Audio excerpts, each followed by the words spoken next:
it's pretty well neck and neck there. So there's a 2017 CRF 150F. So it's the air-cooled motor. This bike does not have a whole lot of time on it. Pretty good scrapes on the front fender, number plate. Handlebars are bent on the right-hand side, so the throttle side, the handlebars are bent back. Other than that, the body's in pretty good shape, but we're gonna change the plastics anyways. He's done a bunch of upgrades on it as far as performance upgrades, such as Pro Circuit, full exhaust. It's awesome, love it. He's done the airbox modifications on it so it'll breathe. So he's done some really good stuff to this thing, which I would have done anyways, but missed one thing about doing the upgrades to make it run better. It's still jetted factory. It's still got the factory jetting in it. And so this thing, you can tell it is starving for fuel. It is so lean, it's not even funny. And so I'm gonna rejet this thing and I'm gonna walk you guys through on how to do it. So I did a little bit of research, and everything that I've read as far as performance goes on these bikes, they want you to go from a 40 to a 42 on the Pilot Jet, which would make sense. And then on the main jet, this has a 95, I believe, main jet in the carburetor. And there's people that are talking like they've stepped up to a 115 on the main jet, which seems like that's probably going to be a little bit much for our elevation. So I went ahead and I bought main jets from 105, 108, 110, 112, and 115 because I actually plan on doing engine modifications to this, such as possibly big bore kit, cam, a few things like that to this bike eventually. So might as well have bigger jet. And I've actually pulled the carburetor off already and pulled the needle out of it, dropped the clip on the needle, and to try to richen up the mid-range on this thing, and it helped a lot. But I still think it needs richer pilot. No, it definitely needs a richer main jet. And I think what I'm going to do on the pilot side of it, on the needle itself, in order to get another notch out of the needle, it's actually got only 2 positions on the needle. And I'm going to show you how I'm going to fix that to where there's a 3rd position on the needle.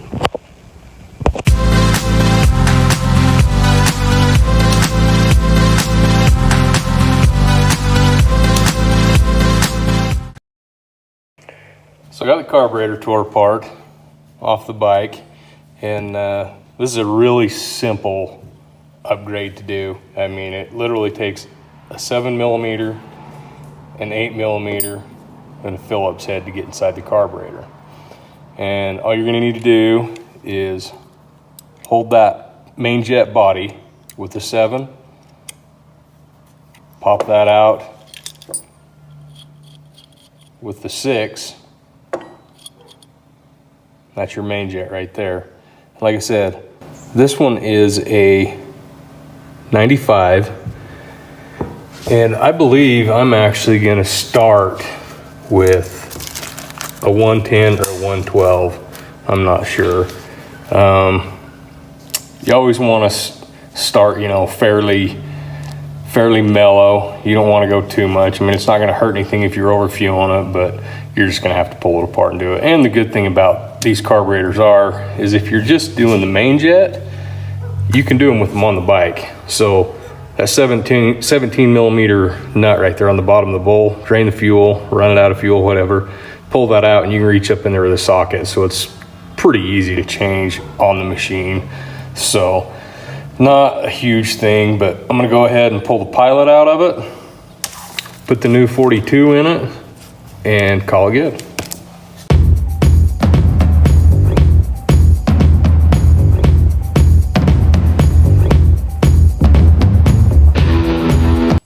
Just like that, you've rejetted your carburetor.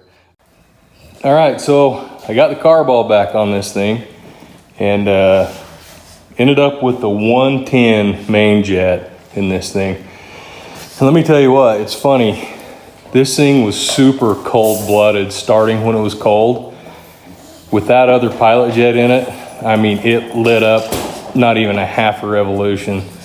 So that was a good call on that. But the 110 seems to run about right. It could use just a little bit more fuel mid-range. So I think when I do the modification on the clip, that's gonna crisp that up and make it way more throttle responsive. And again, I mean, you're not gonna make this run like the R, but I'm really impressed with how this little 150F runs. This is gonna be a fun little camping bike. What I did actually worked really well, but we went camping last weekend and I got on it a little bit different elevation and I noticed it could use a little bit of more adjustments. So one, the main jet is just a touch too big. It almost starts to gurgle just a little bit and cut out just a little bit at wide open throttle. And part of that actually might be the rev limiter kicking in. But I'm gonna knock it down one jet on the main jet. And then I started to tell you about the needle adjustment because it only has 2 slots for the needle for the clip to go into. And I'm gonna show you what you do to gain just a little bit more off the needle, because this thing it's still just a little bit starving for fuel at about quarter to half throttle, so it's just a little bit more fuel. So I'm gonna go ahead and get the carb pulled back off again. Luckily it's pretty easy, and pull it out on the table, and I'm gonna show you the tricks I use to pull the clip and adjust the needle on these bikes that only have 2 adjustments on the clip, or on the needle, I guess. Okay, so I got the carburetor pulled off. If you guys don't know how to get the needle out of the slide, let me show you.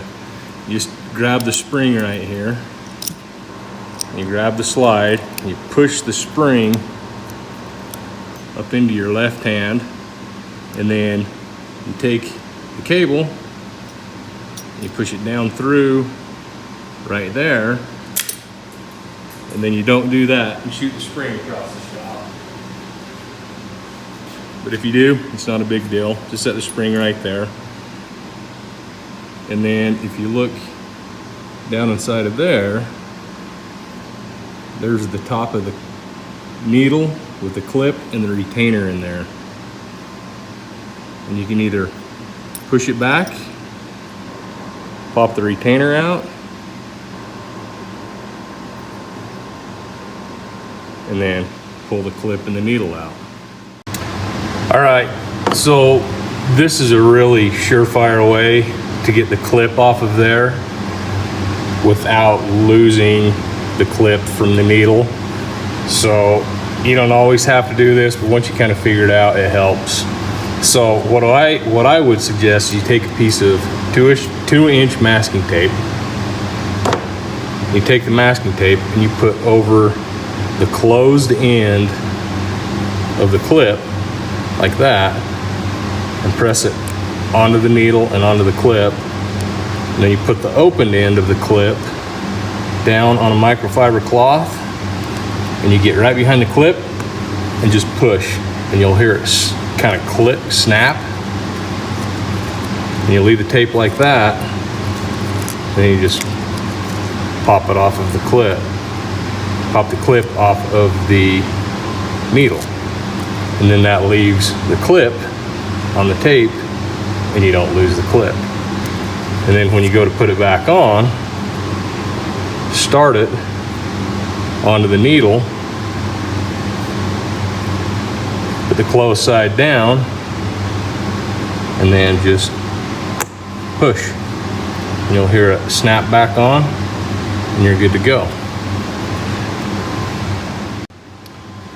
Okay, so like I said, this bike was starving for just a touch of fuel mid-range. So what you would normally do is you would actually take the clip on the needle and you would move it down one more slot, which would essentially richen up the mid-range system. Well, this factory only has 2 slots for the clip, and I've already maxed it out on the bottom one, so I need just a little bit more there. So this is a super easy way of doing that. It cost me literally 17 cents for this washer, and any hardware store should have it. It's a metric 2.5 millimeter flat washer, and all you do is you slide it down on the rod, and that puts it underneath the clip, which raises the needle that much more, and that richens up the system that much more. And the cool part about the 2.5 millimeter washer is it's almost identical in size as the clip, so it's gonna seat down inside the slide just like the factory clip does. So anyways, that's a super simple way of richening up your needle and clip if you've run out of needle position.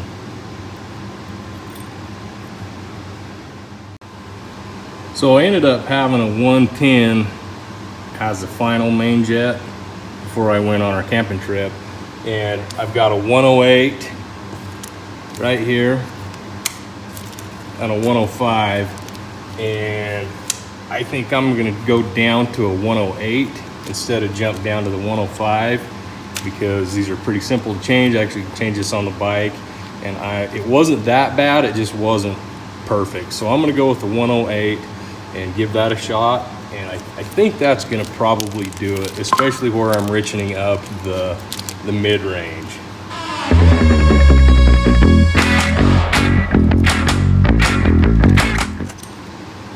Okay, just like that. I'll go get that installed back on the bike, go for a test ride, and I think we'll be good to go with this project.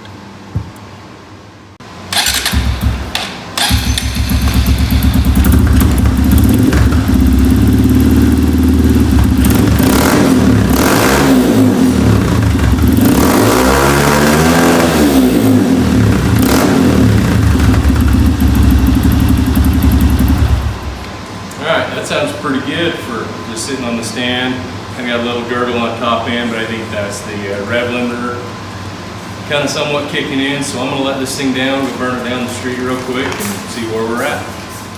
All right, so got the needle fixed, got the washer underneath the clip, and went back down one size from a 110 to a 108 main jet, and I just ran this thing through the neighborhood a little bit, and I'll tell you what, it's amazing how much just a little adjustment will improve the runnability of these things, which, I mean, everybody knows that, but it just, every time I do, it's like, wow, that's amazing. It's burning more efficiently and getting power out of it like it should.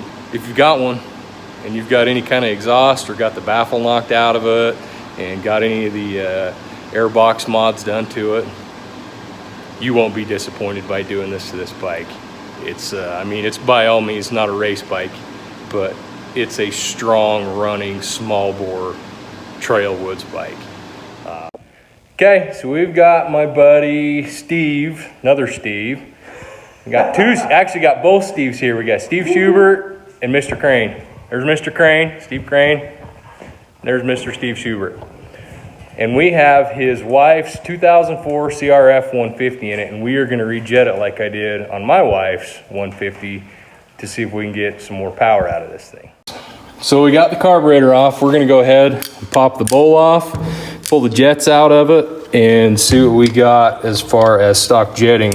It's never been open, has it? Never. So I bet it's got a 40 pilot jet in it and like a 98 main jet, if it's like Brenda's was, which is so lean.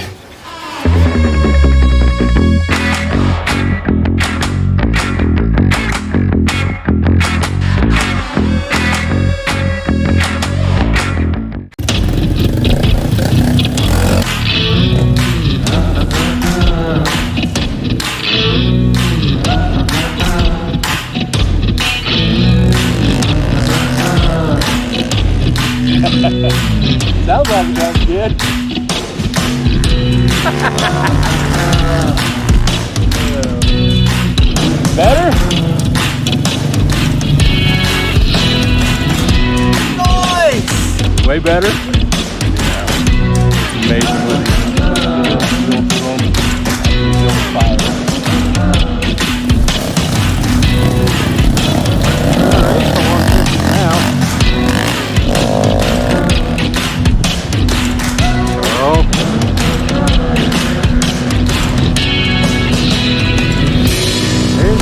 with the wind.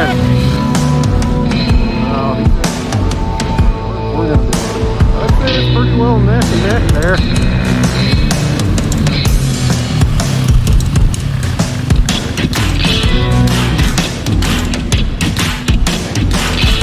Well, another 150 tuned up and rejetted and ready to go. I think Sonia will really like that bike now. It's amazing what you can get these bikes to do when you get a little fuel to them, like they should have been, you know, from the factory. But anyways, the first run up the hill, I started out in second gear, so he smoked me, and there was just no reeling him in after that. But the second time, I've actually got like a 3-tooth bigger rear sprocket on this thing, so it's geared down way more than his is. I got him off the line till about 5th gear, and then he just had more gearing and pulled on me. So but if you have any questions, throw them in the comments. I'll answer them as soon as I can. If you need to know what size jets I put in it, you know, how to make them run and what mods to do, throw them in the comments. But I appreciate you guys watching, and don't forget to subscribe, like the video. It helps us out to where, you know, we can do more of these little projects. So anyways, thanks again. Appreciate it.